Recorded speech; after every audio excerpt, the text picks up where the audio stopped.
बिस्मिल्लाहिर्रहमानिर्रहीम। अस्सलाम वालेकुम। कैसे हैं आप सब। आज मैं आपके लिए लेके आई हूँ बहुत बेहतरीन मजेदार से स्नैक्स की रेसिपी। ये वो स्नैक्स हैं जिनके आगे पकोड़े, समोसे, रोल सब फेल है। अगर आप इनको बनाएंगे तो आपका दिल ही खुश हो जाएगा। और वैसे भी अभी रमजान आने वाले हैं, रमजान शरीफ में आप इनको बनाइए, बहुत झटपट से जल्दी से तैयार हो जाते हैं। रमजान में हमारे पास टाइम नहीं होता, बहुत ज्यादा काम बढ़ जाते हैं और टाइम कम होता है। अगर आपके घर में मैदा मौजूद है तो आप मैदे से इस मजेदार से रेसिपी को जरूर ट्राई कीजिएगा। जब आप इफ्तारी करें तो इफ्तारी के टाइम पर आप इसको दस्तरखान पे रखिए, सब लोग बहुत खुश हो जाएंगे। तो चलिए फिर देरी नहीं करते, फटाफट से रेसिपी स्टार्ट करते हैं। देखते हैं इनको बनाने के लिए हमें किन किन चीजों की जरूरत पड़ेगी। बिस्मिल्लाहिर्रहमानिर्रहीम। सबसे पहले हम इसकी डो तैयार कर लेते हैं। डो तैयार करने के लिए यहाँ पर हमने एक पैन रख दिया। अब पैन के अंदर हम 2 कप पानी डाल लेंगे। अब इसके अंदर हम आधा छोटा चमचा नमक का शामिल कर रहे हैं। 2 छोटे चमचे यहाँ पर हम घी शामिल कर रहे हैं। घी अच्छे से पानी में घुल चुका है, मेल्ट हो चुका है। अब इसके अंदर शामिल करेंगे हम मैदा।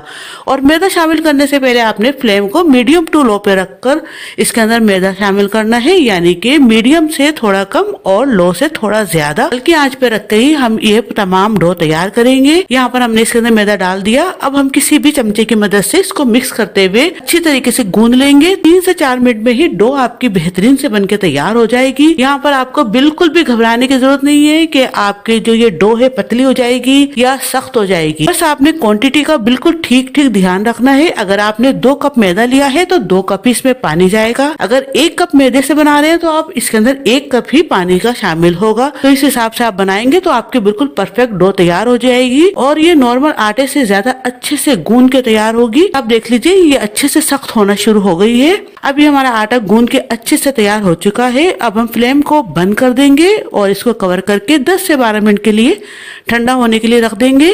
अभी हम इसकी फिलिंग तैयार कर लेते हैं। यहाँ पर हम फिलिंग तैयार करेंगे चिकन के साथ। अगर आप वेजिटेबल्स वगैरह के साथ तैयार करना चाहें तो आप अंदर कुछ भी भर सकते हैं, जो भी आपकी मर्जी हो। यहाँ पर हमने कढ़ाई रख दी। इसके अंदर हमने 2 चमचे कुकिंग ऑयल डाल दिए। 1 छोटा चमचा यहाँ पर हम पिसा हुआ अदरक लहसुन शामिल कर रहे हैं। अब हम इसको 1 से 2 मिनट अच्छे से तेल के अंदर फ्राई कर लेंगे, भून लेंगे। इसको हमने अच्छे से भून लिया। अब इसके अंदर चिकन का कीमा शामिल कर लेते हैं। यहाँ पर हमने 1 कप चिकन का कीमा लिया है। अगर ग्राम में देखें तो 200 ग्राम के बराबर हमारे पास ये चिकन का कीमा था। ये हमने इसके अंदर डाल दिया। अब हमने चिकन को अच्छी तरीके से भूनते हुए पका लेना है। 2 से 3 मिनट में चिकन हमारा अच्छे से पक जाएगा। वैसे भी चिकन तो जल्दी से गल जाता है और ये तो चिकन का कीमा है, तो इसको हम 2 से 3 मिनट ही अच्छे से भूनेंगे और ये पक जाएगा। ये आप देख लीजिए, इसको भूनते हुए मुझे 3 मिनट ही हुए हैं। चिकन हमारा अच्छे से गल चुका है और चिकन का कलर भी चेंज हो चुका है। अब इसके अंदर शामिल कर रहे हैं हम ये प्याज। यहाँ पर हमने ग्रीन प्याज ली थी, उसका हमने व्हाइट वाला जो हिस्सा है वो इस वक्त छोटा छोटा चॉप करके हमने इसमें शामिल कर दिया और जो ग्रीन वाला जो पार्ट है वो हम बाद में इसमें शामिल करेंगे। अब हम इसको 2 मिनट अच्छे से मिक्स करते हुए पका लेंगे। इसको हमने 2 मिनट अच्छे से मिक्स करते हुए पका लिया। अब इसके अंदर हम कुछ वेजिटेबल्स यानी कि सब्जियां शामिल कर रहे हैं। आधा कप यहाँ पर हमने पत्ता गोभी ली थी, उसको हमने छोटा छोटा बारीक बारीक चॉप कर लिया। आधा कप यहाँ पर हमने कैप्सिकम यानी कि शिमला मिर्च ली थी, उसको भी हमने छोटा छोटा बारीक बारीक चॉप कर लिया। और आधा कप ही यहाँ पर हमने गाजर ली है, उसको भी हमने छोटा छोटा बारीक बारीक कट कर लिया। अब यहाँ पर हमने एक स्प्रिंग अनियन यानी कि हरी प्याज ली थी, उसका जो ग्रीन वाला पार्ट है वो हमने इस तरीके से छोटा छोटा कट कर लिया। और व्हाइट वाला जो हिस्सा है वो हम चिकन में पहले ही भून चुके हैं। 2 यहाँ पर हमने हरी मिर्चें ली है, उनको हमने छोटा छोटा बारीक बारीक कट कर लिया। ये तमाम सब्जियां इसके अंदर हम शामिल कर लेते हैं। ये हमने डाल ली। अब इसके अंदर हम आधा छोटा चमचा काली मिर्च का पाउडर शामिल कर रहे हैं, आधा छोटा चमचा लाल मिर्च का पाउडर शामिल कर रहे हैं, आधा छोटा चमचा ही यहाँ पर हम नमक शामिल कर रहे हैं और 1 चमचा यहाँ पर हम सिरका शामिल कर रहे हैं।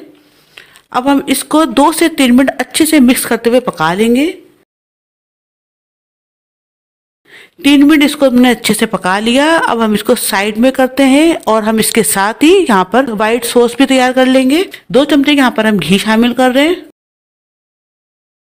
घी अच्छे से मेल्ट हो चुका है। अब इसके अंदर हम 2 चमचे भरकर मैदा शामिल कर रहे हैं।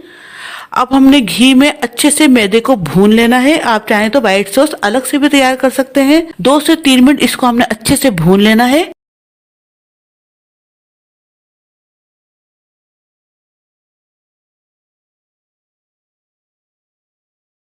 इसको हमने 2 मिनट अच्छे तरीके से भून लिया। अब इसके अंदर हम दूध शामिल कर रहे हैं। यहाँ पर हम आधा गिलास के बराबर दूध शामिल कर रहे हैं। ये जो हमारे पास गिलास है वो छोटा है, इसके अंदर आधा गिलास ही दूध आता है, तो आप आधा गिलास ही दूध शामिल कीजिएगा इसके अंदर। अब हमने इसको अच्छे से मिक्स करते हुए गाढ़ा होने तक पका लेना है। 2 से 3 मिनट के अंदर ही ये अच्छे से गाढ़ा होना शुरू हो जाएगा। ये आप देख लीजिए सॉस अच्छे से गाढ़ा होनी शुरू हो चुकी है। अब ये जो हमारी तैयार हुई हुई वेजिटेबल्स और चिकन है उनमें अच्छे से शामिल करके अच्छे से मिक्स करते हुए पकाएंगे। हमने इनको थोड़ा सा थिक करना है, गाढ़ा करना है। अभी हमारी फिलिंग तैयार हो चुकी है। इसके अंदर हमारी सॉस भी शामिल हो चुकी है और जो हमारी चिकन वेजिटेबल्स थी वो भी अच्छे से शामिल होकर बहुत जबरदस्त फिलिंग बन चुकी है। अब हम इसको एक तरफ रखते हैं। इस आटे को रखे हुए 10 मिनट हो चुके हैं, अच्छे से ठंडा हो चुका है और बहुत अच्छे से मुलायम से हमारी ये डो बनके तैयार हुई है। इसको हम 2 पार्ट के अंदर कर लेंगे। 2 पार्ट में इसको हमने डिवाइड कर लिया। अब हम इसके अलग अलग बड़े बड़े पेड़े बना लेंगे ताकि इसको बेलने में आसानी हो जाए। इसके दोनों पेड़े तैयार हो चुके हैं। अब यहाँ पर हम खुशकी डाल लें। अब हम इसको बड़ा सा बेल लेंगे।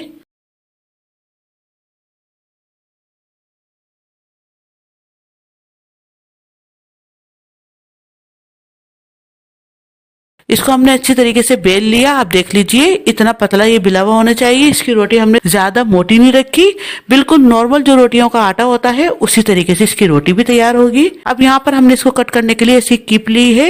ये सबके घर में मौजूद होती है, जिससे कि हम बोतलों में पानी वगैरह भरते हैं। आपके पास अगर कोई कटर हो, गिलास हो, कटोरी हो, कुछ भी आपके किचन के अंदर मौजूद हो, उससे आप इसको गोल गोल राउंड के अंदर अच्छी तरीके से शेप दे लीजिए। ये आप देख लीजिए ये अच्छे से कट हो चुका। अब ये जो आटा बचा है इसको हम दूसरा जो हमारे पेड़ा है उसके अंदर शामिल कर लेंगे। ये आप देख लीजिए कितनी प्यारी से हमारी ये रोटी बनके तैयार हुई है। इस तरीके से जितने भी हम तमाम को कर लेंगे। तमाम रोटियां हमारी बिल के अच्छे से तैयार हो चुकी हैं। अब हम इनकी फिलिंग कर लेते हैं। यहाँ पर हमने रोटी रख दी। अब इसके ऊपर हम इस तरीके से फिलिंग रख रहे हैं। अब हम एक किनारा उठाएंगे, दूसरे किनारे पर इस तरीके से हम चिपका देंगे और उंगलियों की मदद से इसको हम दबा दबा के इस तरीके से चिपका लेते हैं। इसको चिपकाने के अंदर ना ही हमने किसी पानी का यूज किया है, ना ही हमने कोई आटे की लई वगैरह तैयार की है, ना ही हमने इसके ऊपर कोई अंडा वगैरह लगाया है। बस आराम से ये आपस में चिपक जाएंगी और खुलेंगी बिल्कुल भी नहीं। तो आप भी इस तरीके से फिलिंग रखने के बाद इसको दबा दबा के तैयार कर लीजिए। इस तरीके से जितने भी हम तमाम को तैयार कर लेंगे बहुत आराम से इजीली ये बन जाते हैं।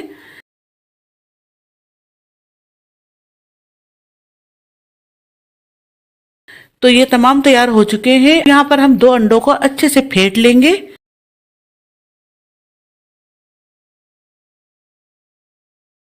अब यहाँ पर हमारे अंडे भी अच्छे से फिट चुके हैं और यहाँ पर हमने ब्रेड क्रम्ब लिया है। ये आपको आराम से किसी भी शॉप से मिल जाएगा या आप इसको घर में भी इजीली तैयार कर सकते हैं। अब हम सबसे पहले अंडे में इसको अच्छे से डिप करेंगे। ये डिप हो चुका। अब हम इसको ब्रेड क्रम्ब के अंदर इस तरीके से कोटिंग कर लेते हैं। ये हमारी अच्छे से कोटिंग हो चुकी है। इसको हम एक तरफ रखते हैं। इस तरीके से हम दूसरा भी कर लेंगे। सबसे पहले हमने अंडे में डीप करना है, फिर इसकी कोटिंग अच्छे से ब्रेड क्रम्ब में अलट पलट करके कर लेनी है। इस तरीके से जितने भी हम तमाम को कर लेंगे। ये तमाम की अच्छे से कोटिंग हो चुकी है। अब इस स्टेज पे आके अगर आपने इनको सेव करके रखना है तो आप इनको इजीली रख सकते हैं। आप इनको बाहर मत रखिएगा, आप इनको फ्रिज के अंदर रखिएगा और किसी भी ऐसे डिब्बे के अंदर या जिप लॉक शॉपर में आप इनको सेव करके रख सकते हैं। आप देख लीजिए मैं किस तरीके से इनको सेव करके रख रही हूँ, क्योंकि मुझे भी इनको फ्राई नहीं करना, सेव करके रखना है। बाकी आधों को हम फ्राई कर लेंगे। तो यहाँ पर सबसे पहले मैं इसके ऊपर बटर पेपर लगा रही हूँ। आप कोई प्लास्टिक की शीट हो या बटर पेपर हो, इस तरीके से आप रख दीजिए। अब इस तरीके से हम रख लेंगे। अब हमने दूसरी रो भी रखनी है तो उसके ऊपर भी हम इस तरीके से बटर पेपर रख देंगे और हम दूसरे भी इस तरीके से कर लेंगे। अगर ऊपर तले हमने एक साथ रख दिया और बटर पेपर नहीं बिछाया तो ये आपस में चिपक सकते हैं। अब हम इसको ढककर फ्रिज में रख देंगे। ये आराम से 20 दिन, 25 दिन या 1 महीने आपके चलेंगे। जब भी आपने बनाने हो इनको निकालिए और तेल के अंदर फ्राई कर लीजिए। तो इनको हम रख लेते हैं। अब यहाँ पर हमारे पास जितने बचे हैं उनको हम फ्राई कर लेते हैं। तेल अच्छे से गर्म हो चुका है। अब हम एक एक करके इसके अंदर डाल देंगे। यहाँ पर आपने इनको फ्राई करते हुए इस बात का ध्यान रखना है कि आपने हाई हीट पे इनको फ्राई नहीं करना, यानी कि आप इनको स्लो फ्लेम पे रख के फ्राई करेंगे, वरना ये बहुत जल्दी से ये फ्राई हो जाएंगे, इनका कलर भी खराब हो जाएगा और रोटी अंदर तक से पकेगी नहीं, कच्ची रह जाएगी। इसलिए आपने इनको आराम से स्लो फ्लेम पे रख के फ्राई करना है। 2 से 3 मिनट में ये आराम से फ्राई हो जाएंगे। ये आप देख लीजिए ये अच्छे से फ्राई हो चुके हैं। इनको हम निकाल लेते हैं। तो देखा आपने कितने मजेदार से जबरदस्त से हमने ये स्नैक्स तैयार किए हैं। जब आप इनको खाएंगे तो आपको पता चलेगा कि आपने क्या चीज बनाई है। इतनी जबरदस्त ये रेसिपी है, जितने ये दिखने में अच्छे लग रहे हैं उतने खाने में भी बेहद लजीज और मजेदार है। मैं आपको चेक कराती हूँ, ये आप देख लीजिए कितने क्रिस्पी और कितने जबरदस्त से हमारे स्नैक्स बनके तैयार हुए हैं। उम्मीद करती हूँ आपको रेसिपी जरूर से पसंद आएगी। आप इसको जरूर ट्राई कीजिएगा। रेसिपी आपको अच्छी लगे तो प्लीज लाइक शेयर सब्सक्राइब करना बिल्कुल भी मत भूलिए। साथ ही बेल बटन है वो भी दबा दीजिए ताकि मेरी तमाम आने वाली वीडियोस आपको फौरी मिल सके। और अगर आप हमें इंस्टाग्राम पर या फेसबुक पर फॉलो करना चाहते हैं तो वो भी आप कर सकते हैं। इजाजत दीजिए, दुआओं में याद रखिएगा। अल्लाह हाफिज।